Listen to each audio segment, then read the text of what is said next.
Oke, selamat datang kembali di Goliosan, di mana kita akan saling sharing tentang cerita maupun pikiran.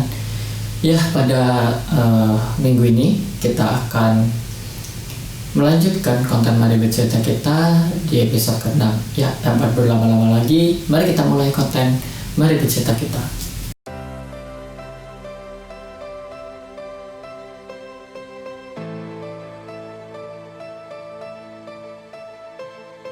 Oke, jadi di konten Mari Bercerita kita pada minggu ini adalah kehidupan di SMA saya. Ya, saya sangat bersyukur sekali konten Mari Bercerita ini bisa lanjut sampai ke episode ke-6. Terima kasih atas dukungan kalian, para subscriber saya yang setia sekali untuk menonton konten ini. Walaupun saya tahu kalian nontonnya secara terpaksa dan nggak nonton sampai habis, tapi saya mengerti dan understandable. Ya, jadi kehidupan SMA saya dimulai, tapi sebelum itu saya akan menceritakan latar belakang saya tentang masalah yang hari ini akan saya ceritakan. Jadi di SMP ini saya hilang dari gereja saya. Dari kelas 7 sampai kelas 9 saya gak pernah datang ke gereja. Datang paling cuma sekali 2 kali, habis itu hilang lagi. Karena ada beberapa kejadian yang membuat saya terus bertanya-tanya dan merasa kecewa kepada Tuhan. Ya, walaupun saya nggak ngucapin secara langsung, tapi di dalam hati saya berkata seperti itu. Dan akhirnya ada satu teman saya yang angkatannya di atas saya, tapi umurnya sama dengan saya. Dia berkata, lu kemana aja, kok udah gak pernah datang lagi ke gereja gitu. Dan akhirnya saya yang ngeles banyak alasan gitu. Oh, saya ada kerjaan ini, saya sibuk dengan ini, oh saya ada acara keluarga atau kayak gimana gitulah. Dan akhirnya setelah teman saya ini ngomong seperti itu, saya mulai menyadari dan akhirnya saya mulai kayak kembali lagi aktif di gereja. Padahal di SMP itu saya banyak sekali dijadwalkan pelayanan. Nama Vincent gitu kan, V gitu. Di sini jadi pemimpin pujian kah, atau jadi pemusik kah, atau jadi ini kah.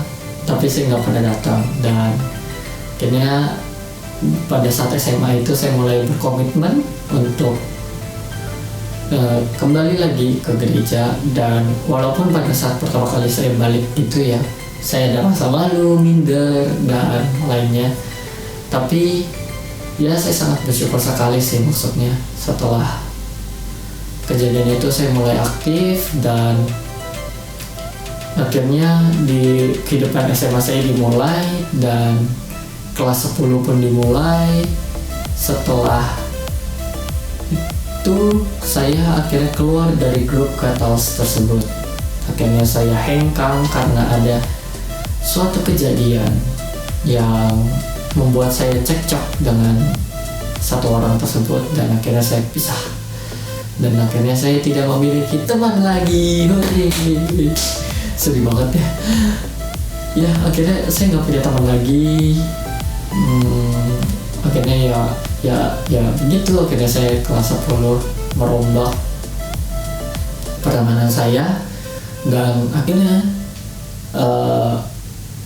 saya mendapatkan teman baru lagi. Dan pertamanya cuma satu, dan teman barunya ini pun kenalnya pun juga konyol banget sih. Namanya adalah Ricky Indra. Ya, saya sebut nama aja ya. Kalau misalkan Ricky menonton ini, maaf saya menyebut nama Anda, tapi Anda adalah bagian dari kisah saya, jadi terpaksa saya ceritakan. Jadi di sekolah tersebut, saya udah bilang ya, terus berulang-ulang, kalau saya di Jakarta hanya di sekolah satu ya, sekolah aja, nggak pernah keluar. Dan di sekolah itu ada 2 acara untuk freshman atau anak-anak baru gitu, MOS, masa orientasi sekolah, dan masa orientasi rohani. Nah, Saya kenal dengan Ricky Indra ini pada saat masa orientasi rohani. Kenapa? Karena kami dijadikan satu kelompok dan kami kayak apa ya, kayak pertamanya awalnya gak dekat, tapi itu karena ada suatu candaan akhirnya tuh kami jadi dekat. Karena walaupun kami memiliki apa ya, perbedaan kesukaan gitu, dia suka dengan Jepang, saya suka dengan Korea, tapi itu sifat kami tuh gak beda jauh gitu ya, 10/20 lah jadinya, ya ada bedanya tapi gak terlalu banyak gitu. Dan akhirnya dia memperkenalkan temannya kepada saya dan akhirnya saya memiliki banyak teman, lebih banyak daripada pada saat SMP. Dan saya sangat bersyukur sekali sih, maksudnya di pertemanan yang baru ini saya tuh apa ya, mereka nggak mempengaruhi yang buruk kepada saya kecuali berkata kasar ya, karena kita hidup di ibu kota jadi ya berkata kasar itu kayak wajar, padahal nggak wajar. Dan misalkan saya Sabtu bergereja dan dia ngajakin jalan-jalan, ya saya bisa nolak gitu. Dan kalau misalkan ada tugas kelompok dan terpaksa di hari Sabtu itu, ya mau diapain lagi gitu. Akhirnya kan saya terpaksa harus itu pergi gitu. Jadi cuma ikut sahabat pagi Sabtu paginya, dan setelah itu saya pergi ke rumah teman saya, begitulah. Dan itu yang terjadi di kelas 10. Dan akhirnya tiba-tiba ada satu kejadian juga yang men-trigger saya. Ada satu teman lagi, mantan dari grup Petals tersebut, dia satu kelas dengan saya dan dia berkata seperti ini, "Ih, lu gitu aja kok nggak bisa, bego amat." Ya, itu yang dia katakan. Dan pada saat itu saya sadar gitu, omongan lu bukan candaan lagi bro, omongan lu itu udah menyinggung perasaan gitu. Mungkin bagi dia nggak menyinggung karena bagi dia cuma candaan, tapi jujur aja saya adalah orang yang cukup sensitif dengan segala perkataan. Dan biasanya tuh kalau misalkan ada satu perkataan yang cukup menyinggung hati saya tuh, saya bisa pikirin nggak 1-2 hari, bisa sampai 2 minggu, 3 minggu baru saya bisa menghilangkan apa ya, rasa sakit hati tersebut. Dan apa sih yang saya lakukan? Saya diam tanpa kata. Saya diam, pokoknya saya masuk ke kelas dari pagi sampai sore saya diam. Dan itu berjalan terus selama 2 bulan. Ya, itu rekor terhebat saya. Saya bisa diam di sekolah dari pagi sampai sore 2 bulan. Jadi apa sih yang biasanya saya lakuin? Pelajarannya kayak biasa, pada saat istirahat saya makan di kelas. Terus kalau enggak ya saya download, kalau enggak dengerin lagu, bla bla bla. Pokoknya begitulah. Dengerin lagu, kalau enggak nonton video, kalau enggak download lagu, kalau enggak download itu, pokoknya musik cuman apa kebisingan yang ada di telinga saya. Dan selama 2 bulan itu untungnya teman ini sadar sih, kayak dia pada minggu kedua atau minggu ketiga tuh dia mulai menyadari dan dia mulai minta maaf. Tapi tuh kayak bagi saya tuh, saya belum merasakan ketulusan minta maafnya dia. Dan akhirnya ya 2 bulan itu saya diam, dan diperparah lagi dengan kakek dari mama saya tuh meninggal, atau ayah dari mama saya tuh meninggal. Dan saya post di Instagram, tulisannya kalau nggak salah farewell goodbye. Dan akhirnya satu grup kelas itu, by the way, saya pada saat dia ngomong kayak gitu, saya langsung keluar dari grup kelas dan kawan-kawannya saya mengganti akun saya bla bla bla. Oke, begitu saya keluar. Dan akhirnya karena saya nggak tahu, saya diceritain teman saya si Ricky ini, dia cerita kalau misalkan tuh trending langsung, ini si ini kenapa nih, jangan-jangan dia pengen bunuh diri. Pokoknya ya begitulah, pokoknya pikiran negatif, padahal saya nggak ada bermaksud seperti itu. Dan terima kasih juga Ricky Indra untuk menggantikan saya sebagai intel saya. Maaf, sekali lagi maaf. Ya jadinya selama saya nggak di grup kelas itu apa sih yang saya lakukan? Saya cuma punya 1-2 kontak doang, ya 1-2-3 kontak aja. Dan ya saya misalkan tanya hari ini ada apa gitu, nggak ada apa-apa ya udah saya nggak kontak lagi gitu.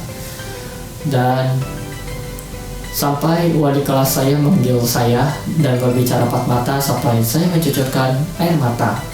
Ya jadi SMA saya itu penuh dengan tangisan, jujur aja dari kelas 10 sampai kelas nanti lulus SMA tuh saya penuh dengan banyak tangisan.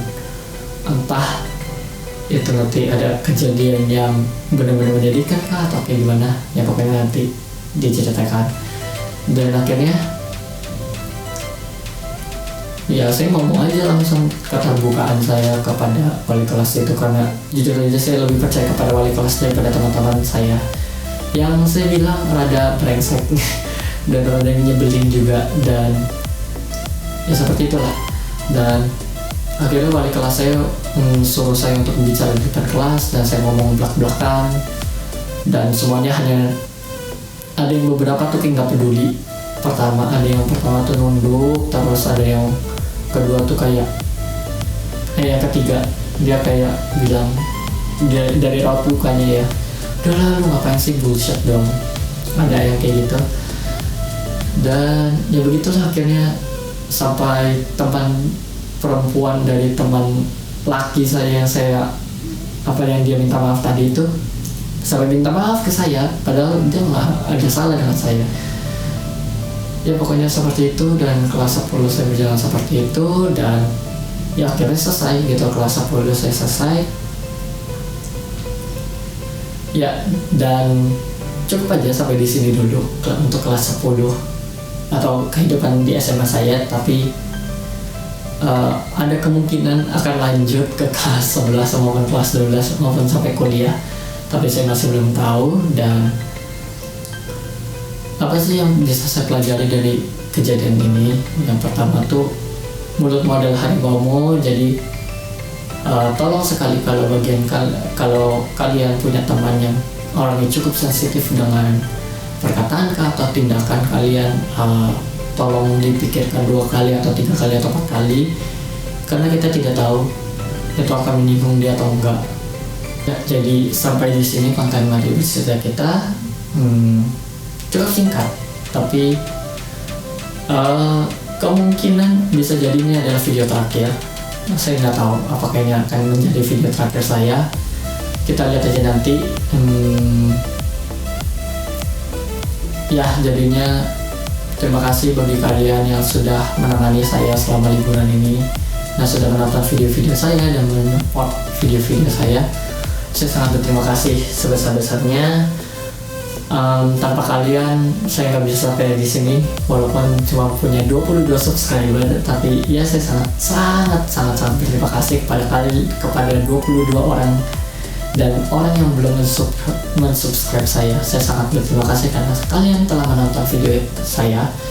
Dan sekian dari konten mari bercerita kita pada minggu ini. Kalau kalian belum subscribe, silakan kalian subscribe. Kalau udah kalian subscribe, hit notification bell-nya agar kalian tahu kalau misalkan saya akan ada upload video-video terbaru. Dan kalau bisa kalian share ke teman-teman kalian, ke saudara-saudara kalian, ke keluarga-keluarga kalian, dan kawan-kawannya. Dan kalau bisa, kalau ada topik yang kalian ingin bahas, drop aja di komen. Terus kalau kalian menunjukkan support kalian, bisa kalian drop di komen juga. Dan kalau bisa kasih kalian like. Kalau kalian gak suka, kasih dislike juga gak apa-apa, saya gak ambil hati. It's okay, saya understandable. Dan sampai jumpa di konten selanjutnya. Dadah.